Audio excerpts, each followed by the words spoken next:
Assalomu alaykum barchaga. Navbatdagi video yechimimiz demak biz modulli tengsizlik mavzusini o'tgan edik. Yuqorida mana shu modulli tengsizligimizning, ya'ni 3-mavzuyimizning ikkinchi testining yechimi hisoblanadi. Biz birinchi testni yechimini qilgan edik. Endi ikkinchi testning yechimini ko'rib chiqamiz. Demak, birinchi savoldan boshlaymiz. Qarang. Quyidagi munosabatlardan qaysi biri noto'g'ri deyapti?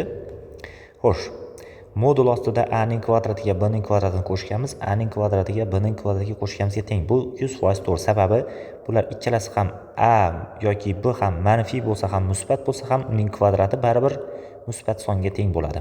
Demak, bu tenglikimiz har doim to'g'ri bo'ladi. Ikkinchi tenglikka e'tibor beramiz. A 0 dan katta bo'ladigan bo'lsa, modul a plus b ning 4-darajasidan a plus b ning 4-darajasi chiqadi deyapti. Demak, a musbat son, b ning musbat yoki manfiy bo'lishini ahamiyati yo'q. Sababi juft daraja, bu ham har doim musbat bo'ladi. Musbat songa musbat sonni ko'rsak, modulimiz ham musbat tarzda ochiladi va bu tengsizligimiz tenglik ham to'g'ri bo'ladi. Uchinchi, ya'ni esa javobga e'tiborimizni qaratamiz. Demak, a degan sonimiz 0 dan kichik bo'ladigan bo'lsa, ya'ni manfiy son bo'ladigan bo'lsa, a ning kubiga b ning kvadratini qo'shganimiz katta yoki teng bo'lishi kerak. A ning kubi plus b ning kvadratidan deyapti. Qarang, buni oddiy holatda sonlarni qo'yib to'g'rimi, noto'g'rimi shuni tekshiramiz. Deylik, a teng -2 ga teng bo'lsin, b teng farqi yo'q. B ning qiymati ham -2 ga teng bo'lsin. Bunday bo'ladigan bo'lsa, birinchi modulimizdan bu -8 plus 4 ni beradi. Keyingisi -8 plus 4 ni beradi. -8 ga 4 ni qo'shadigan bo'lsak, uzr, mana bu yerda katta yoki teng. -8 ga 4 ni qo'shsak -4 ni beradi, undan 4 chiqadi. Demak, katta yoki teng. -4 dan bu tengsizligimiz to'g'ri bo'lyapti. Endi boshqacharoq sonni olib ko'rsataman. Qarang. Masalan, a teng -1 bo'lsin. B teng bo'lsin, deylik 100. Demak, -1 ning kubi bizga -1 ni beradi. Qo'shamiz 100 ning kvadrati. Shuni 100 demak 10 dey. Demak, 10 ning kvadrati 100. Demak, katta yoki teng bo'lishi kerak. -1 plus 100 dan. Bu yerda kelib chiqadi. Demak, -1 ga 100 ni qo'shadigan bo'lsak, bizda 99 minus emas, plus 99, undan 99 paydo bo'ladi, katta yoki teng. Demak, bu tarafda ham 99 paydo bo'ladi ekan. Davom etamiz. Demak, bunda ham o'rinli bo'lyapti. Endi boshqacharoq qiymatni olib ko'ramiz. Deylik, a deganimiz -5 ga teng bo'lsin, b deganimiz -1 ga teng bo'lsin. Bu holatda -5 ning kubi -125 ni beradi, plus 1 modul ostida katta yoki teng bo'lishi kerak. -125 plus 1 dan. Mana buning qiymati bizda -124, undan modul chiqaradigan bo'lsak 124 chiqadi, katta yoki teng -124 dan. Bu tengsizligimiz ham har doim to'g'ri bo'lyapti. Demak, bu tengsizligimiz, ya'ni S javobimiz ham har doim o'rinli. Endi D javobga e'tiborni qaratamiz, nega noto'g'ri ekanligini aytib ketish uchun. A degan sonimiz manfiy son ekan, B degan sonimiz musbat son ekan. Qaranglar. Deylik, A ga -2 qo'yapman, B ga 5 ni qo'yapman. Unda modul ostida -2 plus 5 bo'ladi. Bu tarafi nima chiqishi kerak? 5 minus -2 bo'lishi kerak. Demak, mana bu moduldan 3 chiqadi. Bu tarafi bizda 7 ga teng bo'ladi. Shu sababli mana bu tengsizligimiz xato. Ikkinchi savolga o'tamiz. Xo'sh, a deganimiz manfiy son bo'lsa, b deganimiz musbat son bo'lsa, ularning moduli bir-biriga teng emas. Xo'sh, quyidagi ifodalardan qaysi birining qiymati musbat bo'lmasligini aniqlang. Demak, musbat bo'lmaydiganini aniqlashimiz kerak. Demak, xo'sh, mana bu oxirdan boshlayman. Mana bu har doim musbat, sababi moduldan musbat son chiqadi. Mana bu yerda demak, modullari teng emas. Demak, bular bir-biriga teng son emas. Qaranglar, mana bu ham musbat son chiqmaydi. Musbat bo'lmasligi mumkin deyapti.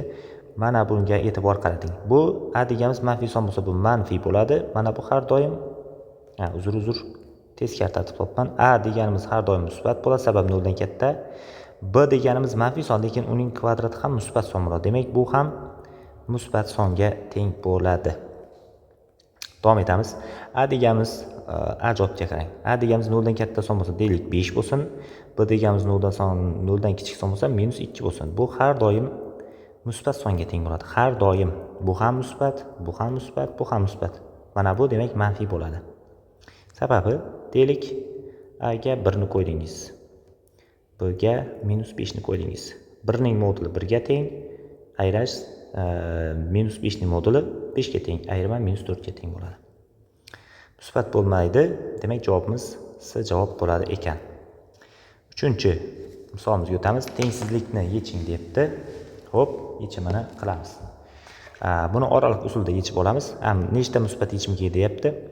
Oraliq usulda mana bu yerda 3 degan son mavjud. Demak, 3 ning ikkita oraliqini qaraymiz. Mana bu birinchi oraliq, mana bu ikkinchi oraliqqa teng. Birinchi oraliqda 3 dan katta sonni qo'ysak, modul musbat bo'ladi, ya'ni x minus 3 tarzda ochiladi, kichik yoki teng 6 minus x dan. Bu yerda 2x kichik yoki teng bo'ladi 9 dan, x kichik yoki teng bo'ladi 4,5 dan. Demak, birinchi oraliqimizda mana bu yerda 4,5 bor, bundan bu tarafga qarab ketadi. Demak, mana bu joyda kesishdi. Qayerdan qayergacha? Demak, qarang, 3 kiradimi, kirmaydimi? Uni tekshirib olamiz. 3 ni qo'yadigan bo'lsam, bu taraf 0 bo'ladi, bu taraf esa 3 bo'lib qoladi. 0 3 dan kichik. Shu sababli 3 ham yechim bo'lar ekan. Demak, 3 dan 4,5 gacha degan javobni qabul qilamiz. Ikkinchi oraliqqa o'tamiz. Ikkinchi oraliqda modulimiz manfiy bo'ladi. Manfiy bo'lsa, bu minus x plus 3 kichik yoki teng 6 minus x dan bo'ladi. Demak, minus x lar qisqarib 3 kichik yoki teng 6 degan to'g'ri tengsizlik keladi. Men bu modul tengsizlikni mavzusini tushuntirgan paytim aytganman. Agarda to'g'ri tengsizlik keladigan bo'lsa, mana shu qarayotgan oralig'ingizning barchasi yechim hisoblanadi. Ya'ni ikkinchi oralig'imizda biz ikkinchi oralig'imiz qaysi oraliq? Minus xlikdan 3 gacha qarayapmiz. Mana shu oralig'imiz ham yechim hisoblanadi. Demak, umumiy yechim nima bo'ldi? Minus xlikdan, bu tarafga yozaman, minus xlikdan 3 gacha birlashma 3 dan 4,5 gacha. Umumiy holatda mana bu minus 3 larni yo'qotib yuborsangiz, nima chiqadi javobi? Minus xlikdan 4,5 gacha degan javobni olamiz. Demak, tengsizlik nechta butun deyapti? Mana bu minus xlikdan 4,5 gacha butunlari 1, 2, 3 va 4 ning o'zi mavjud. Demak, 4 ta butun yechimga ega. Ya'ni javobimiz A javob bo'lar ekan. 4-chi savolga o'tamiz. Tengsizlikni yeching debdi. Men mana bu qismini bitta tengsizlik qilib olaman. Ya'ni modul x minus 2 ni katta 1 dan qilib, mana bu qismini ham alohida qilib olaman. Modul x minus 2 kichik 3 dan. Sistema belgisi. Birinchi tengsizligimizning o'zi nima bo'ladi? Bu birlashma bo'ladi. Ikkinchi tengsizligimizning o'zi kesishma bo'ladi. Demak, katta sistema olaman. Bu birlashma ekan. Demak, x minus 2 katta bo'lishi kerak 1 dan, x minus 2 kichik bo'lishi kerak -1 dan. Keyingisi sistema x minus 2 kichik bo'lishi kerak 3 dan, x minus 2 katta bo'lishi kerak -3 dan. Demak, barchasida ikkilarni tenglikning o'ng tarafiga o'tirsam, x katta bo'ladi 3 dan, x kichik bo'ladi 1 dan. Keyingisi x kichik bo'ladi 5 dan, x katta bo'ladi -1 dan. Demak, birinchi, ya'ni mana bu birlashmaning yechimi qanday bo'ladi? Birlashmaning yechimi mana bu yerda 3 degan son bor. 3 dan demak o'ng tarafga ketadi va 1 dan chap tarafga ketadi. Mana yechimlari. Ikkinchi, mana bu tengsizligimizning yechimichi. Bu -1 dan 5 gacha hisoblanadi. Ya'ni mana bu yerda 5, mana bu yerda -1, o'shaning o'rtasi hisoblanadi. Bizda kesishgan joyi mana shu yer.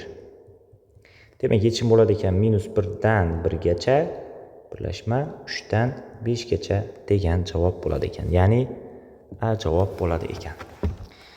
5-chi savolimizga o'tamiz, hurmatli ustozlar. 5-chi savolimiz. Tengsizlikni yeching debdi. Buni ham oraliq usulda yechamiz. Qarang. Modulni 0 ga aylantiruvchi qiymat -1. Demak, -1 ni bu tarafi va bu tarafini qaraymiz. Birinchi oraliq, bu ikkinchi oraliq. Birinchi oralikda -1 dan katta 0, 1, 2 larni qo'yadigan bo'lsam, modul musbat bo'ladi. Ya'ni x plus 1 katta 1 minus x dan degan tengsizlik hosil bo'ladi. Bu yerdan tengsizlik necha degan bo'lsak, x katta 0 dan degan yechim keladi. Demak, bizda mana bu yerda 0 mavjud. 0 dan bu tarafga qarab ketadi ekan. Mana. Bizda kesishdi mana bu joyda. Ya'ni qayerda? 0 dan cheksizlikkacha kesishdi. Ikkinchi oralikka o'tamiz. Ikkinchi oraligimizda demak bu yechim bo'ldi. Ikkinchi oralikda modulimiz manfiy tarzda ochiladi. Ya'ni minus x minus 1 katta 1 minus x dan. Minus x lar qisqarib ketsa, minus 1 katta 1 dan bo'lyapti. Bu noto'g'ri tengsizlik. Noto'g'ri tengsizlik bo'lsa, bu oraligimizda yechim mavjud emas. Faqat qaysi yechim bo'lar ekan? 0 dan cheksizlikkacha. Ya'ni B javob. 6-savolimizga o'tamiz, hurmatli ustozlar. X ning nechta natural qiymatida modul ostida 2 minus x ning qiymati demak 1 u 2 oralikda bo'ladi deyapti. Demak, qarang. Mana shu modul 2x minus 5 deganimiz qaysi oralikda bo'lishi kerak ekan? 2 va 1 ning orasida bo'lishi kerak ekan. X ning qaysi qiymatlarida deyapti.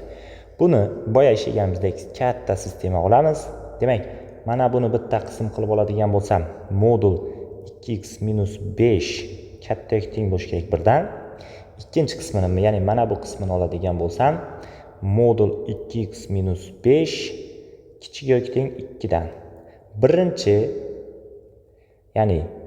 tengsizligimiz bu birlashmani beradi.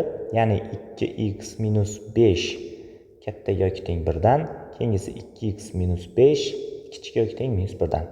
Ikkinchi modulli tengsizligimiz sistema, ya'ni kesishmani beradi. Demak, 2x minus 5 kichik yoki teng 2 dan, 2x minus 5 katta yoki teng minus 2 dan bo'ladi. Barchasida 5 larni tenglikning o'ng tarafiga o'tirib 2 ga bo'lib yuborsam, demak, x katta yoki teng 3 dan, x kichik yoki teng 2 dan degan tengsizliklar kelib chiqadi. Davom etamiz. Keyingisi nima bo'ladi? Keyingisi x kichik yoki teng 3,5 dan, sababi 2 ga 5 ni qo'shib 2 ga bo'lamiz.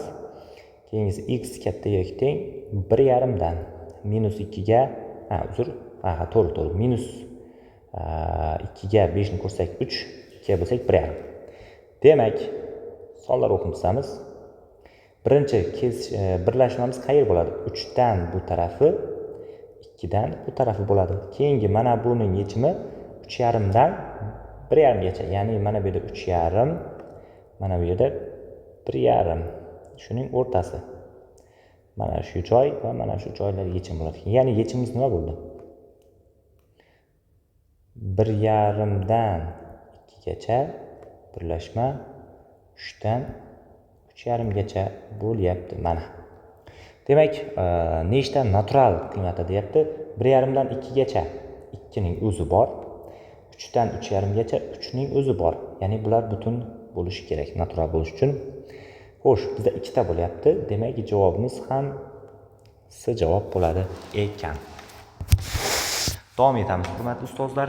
Keyingi 7-savolimizni yechimini ko'ramiz. Xo'p, qarang. 7-savolimizda quyidagicha berilgan tengsizliklar sistemasini, ya'ni qanoatlantiruvchi butun sonlar nechta deyapti.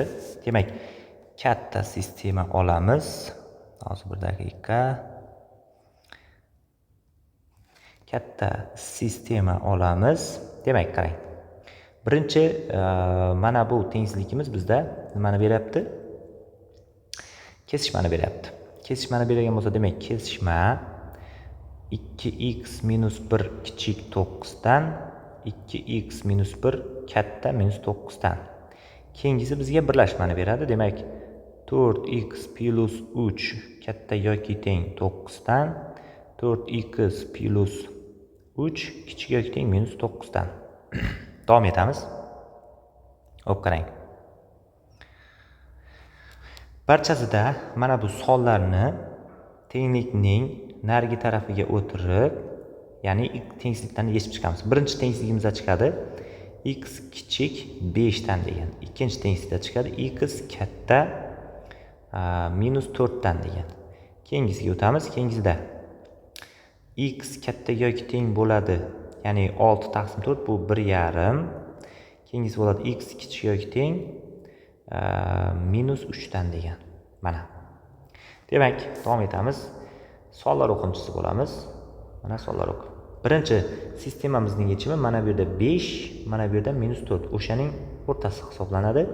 Keyingi birlashmamiz-chi? Birlashmamiz mana bu yerda minus 3 dan bu tarafi, mana bu yerda 1,5 dan bu tarafi. Demak, mana shu joylarda kesishdi.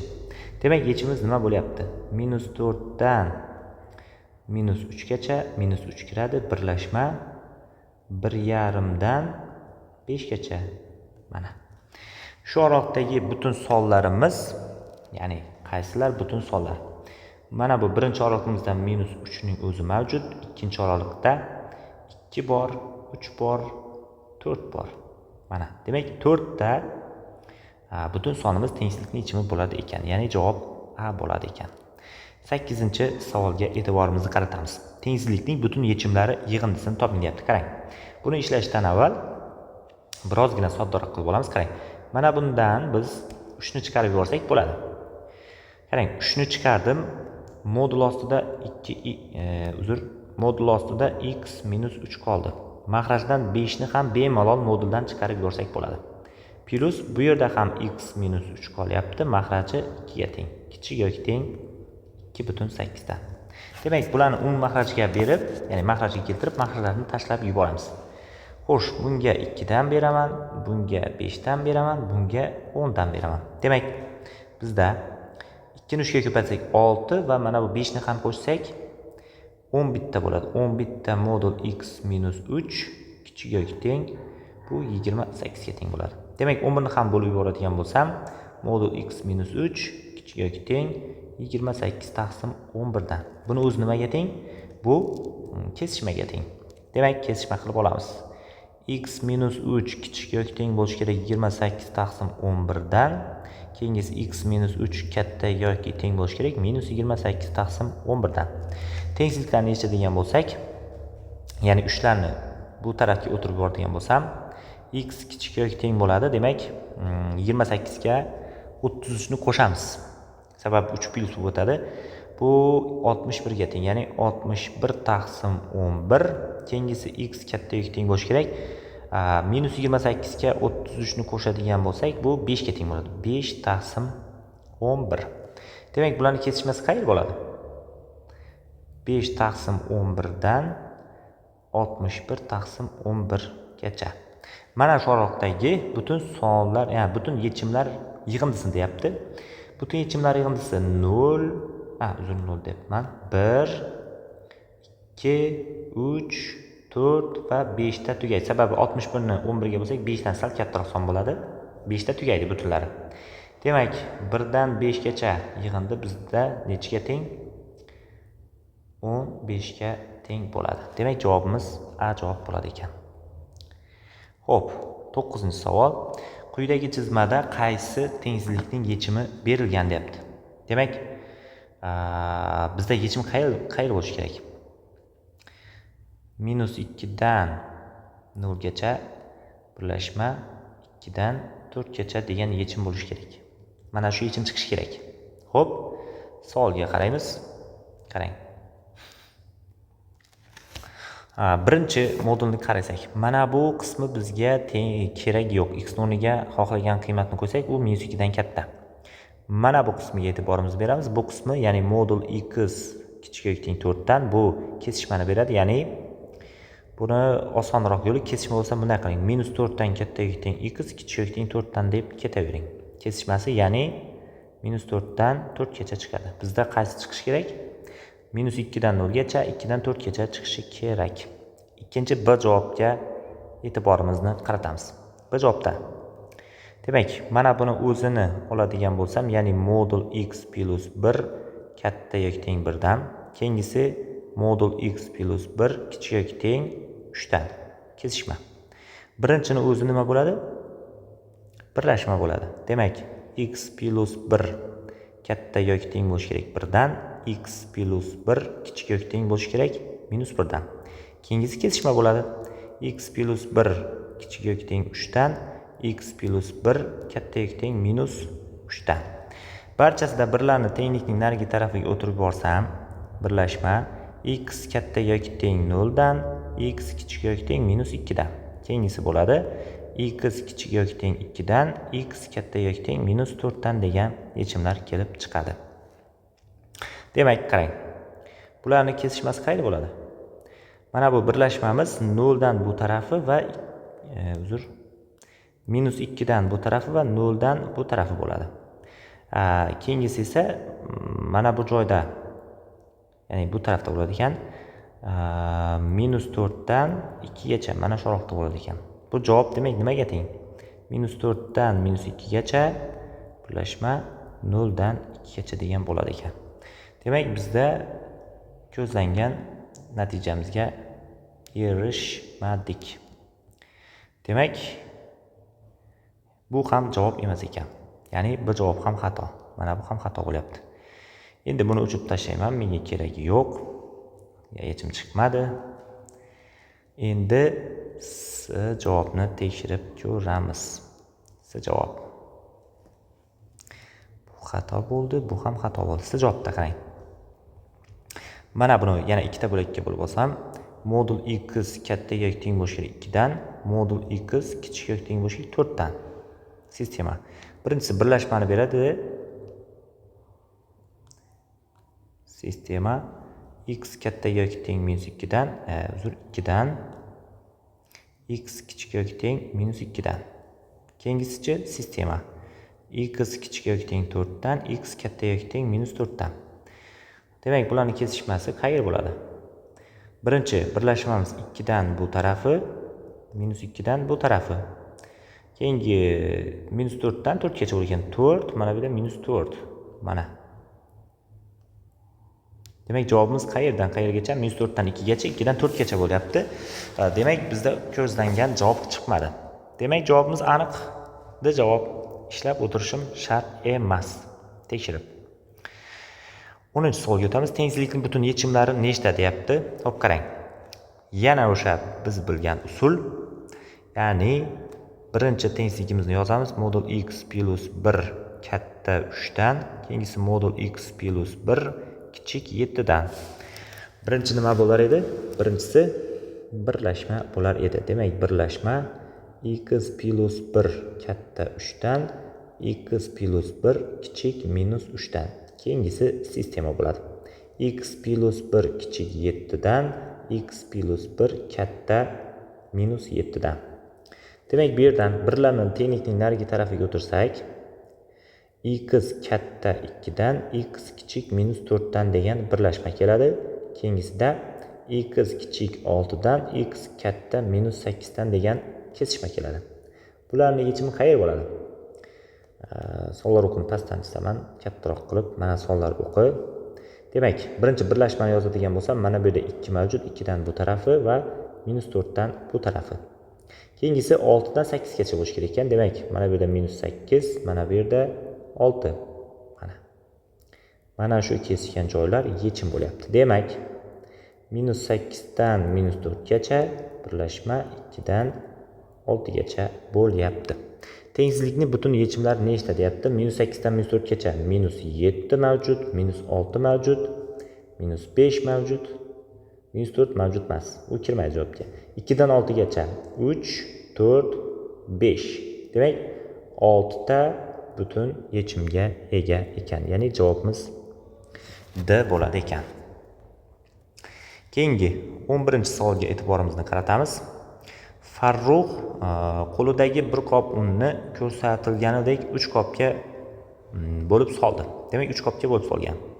Agar u x, ya'ni modulosda x - 2 kichik 8 bo'lsa, Farruhning boshida bo'lgan un qopida nechta kilogramm un bor edi deyapti. Xo'p, buning uchun biz x ning oralig'ini topishimiz kerak. Qarang.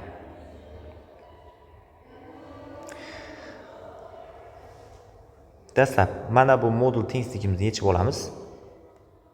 Modul tengsizligimiz yechimi qarang. Bu kesishmani beradi. -8 dan katta x - 2 kichik 8 dan. 2 ni tenglikning o'ng tarafiga, chap tarafiga o'tirsam, -6 dan katta x kichik bo'lishi kerak ekan. Demak 10 dan x'imizning oraliq qaysi son bo'lishi kerak ekan? -6 dan 10 gacha bo'lishi kerak ekan. Xo'p, qarang, endi shu oraliqdagi sonlardan uning qopidagi nimani topamiz? Unni topamiz. Bu 3 bo'lakka bo'lgan. Demak, qarang, mana bu bo'lakda -10 kg deyapti. Modulda bu 10 ga teng. Endi x ni mana shu oraliqdan deylik son qo'yaylik. Ya'ni 0 ni qo'ysak. 0 ni qo'ysak, mana bu yerdan ham 10 chiqadi, mana bu yerdan ham 15 chiqadi. Demak, jami unlar yig'indisi nechaga teng bo'lyapti? 35 kg ga.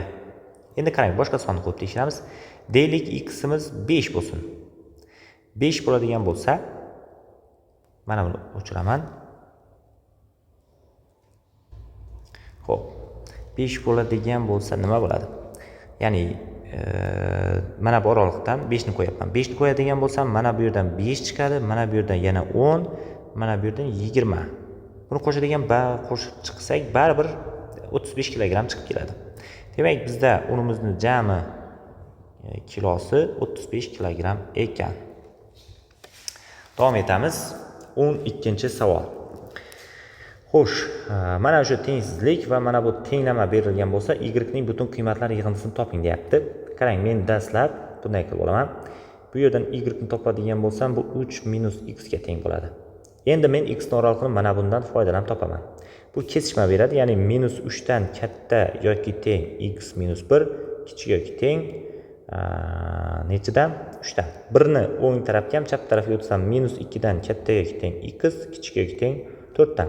Demak, x'imizning qiymati nimalarga teng bo'lar ekan?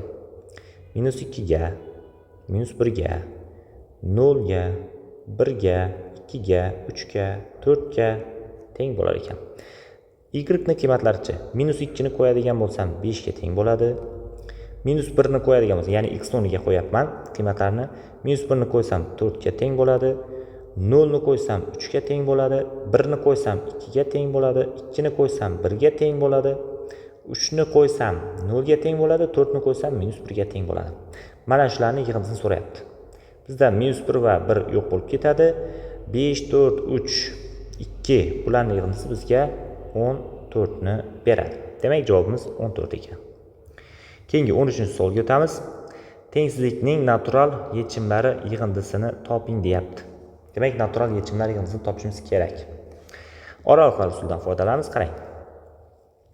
Oraliqlar usulidan foydalanishdan oldin men bunga 3 ta mahraj beraman, ya'ni 2x + 3 modulda mahrajdan 3 chiqib ketdi.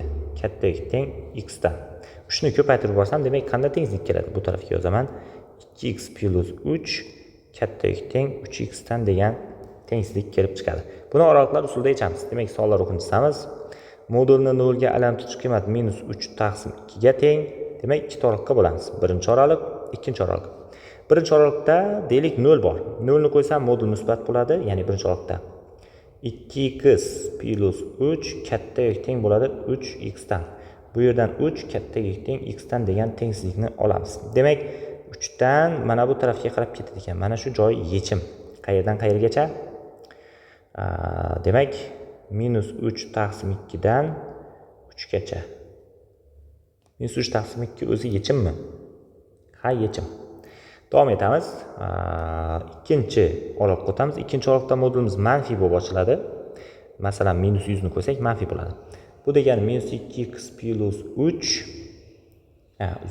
-2x - 3 katta yoki teng 3x dan. Bu yerdan kelib chiqadi. 2x ni bu tarafga o'tirsam va 5 ga bo'lsam -3 taqsim 5 katta yoki teng x dan degan kelib chiqadi. O'zi -3 taqsim 5 qayerda joylashgan? Ya'ni 3 ni 5 ga bo'lsak 0,6 ga teng, minusdan mana bu yerda 3 ni 5 ga bo'lsak -1 ham. Demak, mana bu joyda joylashgan. Taxminan -3 taqsim 5. Bundan mana bu tarafga qarab kessa, mana kesishdi. Qaysi oraliqda? -x'likdan -3 taqsim 2 gacha kesishdi. Demak, bizda umumiy javob nimaga teng bo'ladi?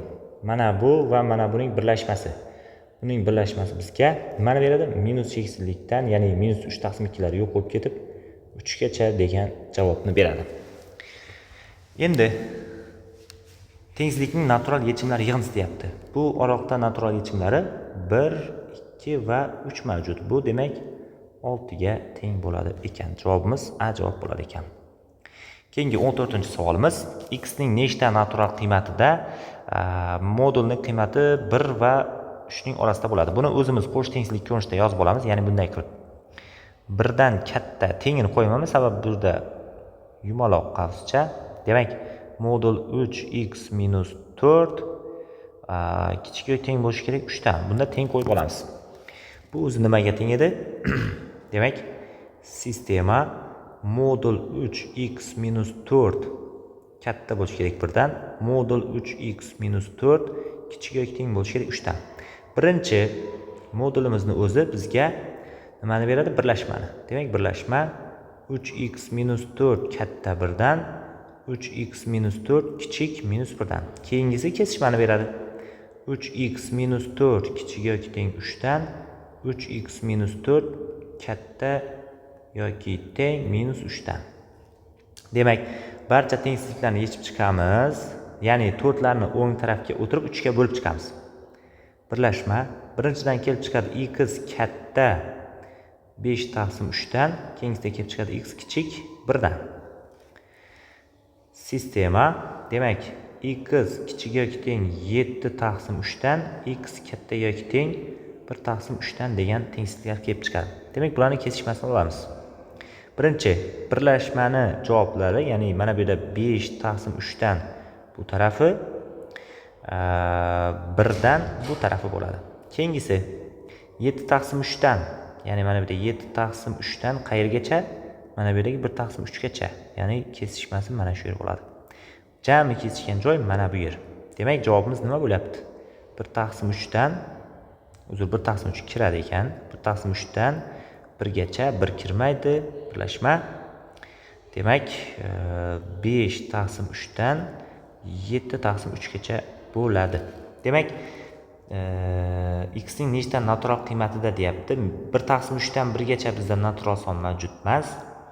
5 taqsim 3 dan 7 taqsim 3 gacha bu yerda 2 degan natural son mavjud. Sababi 5 ni 3 ga bo'lsak bu 1 dan kattaroq son, 7 ni 3 ga bo'lsak 2 dan kattaroq son. Oraliqda 2 mavjud. Demak, x ning nechta natural qiymatida deyapti? Bizda bitta natural qiymatida ekan, ya'ni u ham 2 ga teng ekan. Keyingi eng so'nggi 15-savolimizning yechimlarini ko'ramiz. Qarang. Buni ham oraliqlar usulida yechamiz. Biz oraliq usulini bilamiz, qanday edi? Modulni 0 ga aylantiruvchi qiymatlarni topib olamiz. Mana bu yerda 3 bor, mana bu yerda 0 bor. Demak, bizda 3 ta oraliq kelib chiqadi. Birinchi, ikkinchi va uchinchi oraliq. Birinchi oraliqda ikkala modul ham nima bo'ladi? Musbat bo'ladi. Musbat bo'ladigan bo'lsa, birinchi oraliqda to'g'ridan to'g'ri yechamiz. Demak, 2x minus 6 plus x katta yoki teng 10 dan. Bu yerdan kelib chiqadi 3x katta yoki teng 16 dan, x katta yoki teng 16 taqsim 3 dan. Demak, birinchi oraliqqa qarang. Davom ettiraman, mana bu yerdan qo'yaman. Mana bu yerda 16 taqsim 3 bor. Undan bu tarafga qarab ketadi. Bizning oraliqimiz bilan mana shu yerda kesishdi u. Demak, bu yerdan yechim olamiz. Qanday? 16 taqsim 3 dan cheksizlikgacha degan yechimni olamiz. Endi ikkinchi oraliqqa o'tamiz. Ikkinchi oraliqda 0 va 3 ning orasida 1 bor. 1 ni birinchi modulga qo'ysam manfiy bo'ladi, ikkinchi modulimiz musbat bo'ladi. Demak, bu minus 2x plus 6 plus x ni beradi. Katta yoki teng 10 dan. Va minus x katta yoki teng bo'ladi 4 dan, x kichik yoki teng minus 4 dan degan tengsizlikni olamiz. Demak, mana bu yerda minus 4 bor, bu tarafga qarab ketadi. Biz ikkinchi oraliqimiz bilan u kesishmadi. Demak, ikkinchi oraliqda yechim mavjud emas. Uchinchi oraliqqa o'tamiz. Uchinchi oraliqda ikkala modul ham manfiy bo'ladi. Demak, bu minus 2x plus 6 ni beradi va minus x ni beradi. Katta yoki teng 10 dan. Bu minus 3x katta yoki teng 3 dan degan tengsizlikni beradi. Ya'ni 6 ni o'tirib oldik va x kichik yoki teng 1 dan degan tengsizlik kelib chiqadi. Demak, qarang. Mana bu yerda 1 bor. 1 dan bu tarafga qarab ketdi. Bizning qarayotgan oraliqimiz bilan kesishdi u. Qayerdan qayergacha? Minus cheksizlikdan 0 gacha. Endi 0 ning o'zi yechimmi? 0 bizda yechim emas. Sababi x o'rniga 0 ni qo'ysak 6 paydo bo'ladi. 6 10 dan katta emas. Demak, bu yechimga kirmaydi. Ha, to'g'ri. Demak, umumiy yechim nima bo'ladi? Umumiy yechim -x likdan 0 gacha birlashma 16 taqsim 3 dan x likgacha degan yechimga ega bo'ling. Tengsizlikning yechimi bo'lmagan butun sonlar. Demak, bo'lmagan butun sonlarni olishimiz kerak. Bo'lmaganlari 0 dan qayergacha bo'ladi? Mana buroqdagi sonlar bo'ladi. Bu degani 1, 2, 3, 4 va 5. Sababi 16 ni 3 ga bo'lsak 5 dan kattaroq son. Demak, bizda 5 ta sonimiz tengsizlikning yechimi bo'la olmaydi ekan. Ya'ni javobimiz B bo'ladi ekan. Shu bilan ikkinchi testimizning yechimlari o'z nihoyasiga yetdi. Barchaga rahmat. Xudo xolasa keyingi video yechimimizda qaysi mavzuga o'tdik? Ya'ni kvadrat ildiz mavzuyimizning yechimlari hisoblanadi. Xudo xohlasa. Barchaga rahmat.